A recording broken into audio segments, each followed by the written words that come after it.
Өлкө мектептеринде санитардык эрежелер так сакталышы керек. Бул тууралуу Кубатбек Боронов республикалык ыкчам штабтын жыйынында билдирди.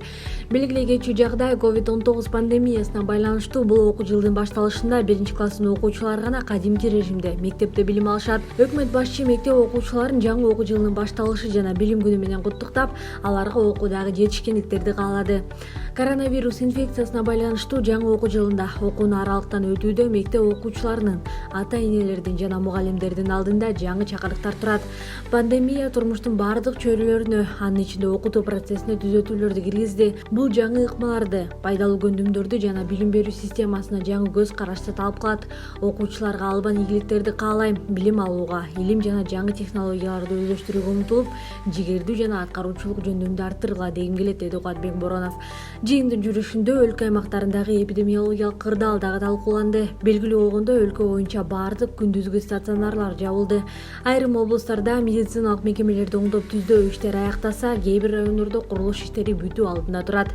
Өлкө аймактарындагы социалдык маанидеги объектилерди оңдоо жана курулушун камсыздоо өкмөттүн негизги милдеттеринен. Бул тууралуу Кубатбек Боронов социалдык объектилердин, жолдордун, ичүүчү таза суунун жана ирригациялык объектилердин курулуш маселелери боюнча өткөн кеңешмеде билдирди.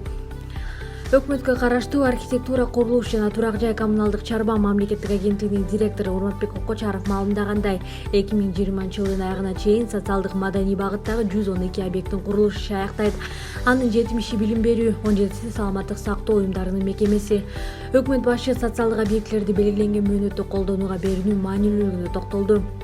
Өлкө аймактарындагы социалдык маданий багыттагы объектилерди куруу иштерин план боюнча өз мөөнөтүндө аяктоо шарт. Ошол эле учурда алардын сапаттуу бүткөрүлүшүн катуу көзөмөлгө алгыла. Социалдык объектилерди оңдоо жана курулушун камсыздоо өкмөттүн бир милдеттеринин экенин эсиңерден чыгарбагыла, деди Кубатбек Боронов.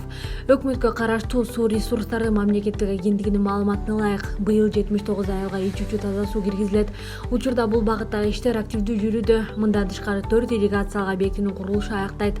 Алар Ысык-Көл облусунун Тоң районундагы Ак Өлөн каналы, Талас облусунун Кара Бура районундагы Сарымсак каналы, Баткен облусундагы Рыт-4 каналы, Баткен облусунун Кадамжай районундагы Молдо Нияз суу чарба пайдалануучулар ассоциациясынын каналы. Бул ирригациялык объектилердин курулушунун бүтүшү менен 2300 гектар жаңы суга чер өздөштүрүлөт. Транспорт жана жолдор министри Жанат Бекшеновдун маалыматына ылайык, 2020-жылдын аягына чейин стратегиялык маанидеги жолдордун 92 чакырымы курулуп бүтөт.